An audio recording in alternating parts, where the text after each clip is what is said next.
పరిశుద్ధాత్ముల్లో జన్మిస్తే ఏం జరుగుద్ది?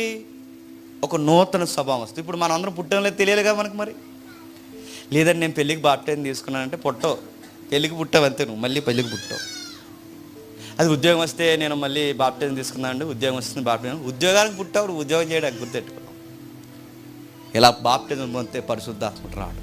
మరలా బాప్టిజం వలన మాత్రమే పరిశుద్ధాత్ముడు రాడు. ఇది వేరే డాక్టర్ని ఇప్పుడు నేను అది ఎత్తట్లేదు.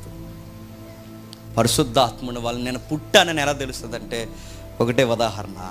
ఒకప్పుడు అదో రకంగా ఉండేవాడు వేరు, ఇప్పుడు చాలా మారిపోయాడు. నీ చుట్టూ ఉన్న వాళ్ళు చెబుతారు, ఆడప్పుడు మనిషి కాదురా అంటారు. మరి అప్పుడు మనిషి ఏమయ్యాడు చెప్పండి? చచ్చిపోయాడు. మరి ఇప్పుడు ఎలా ఉన్నాడు? ఆడు నూతనమైన వ్యక్తిగా ఉన్నాడు. ఎలా? ఒకప్పుడు కుర్రోళ్ళు కనుక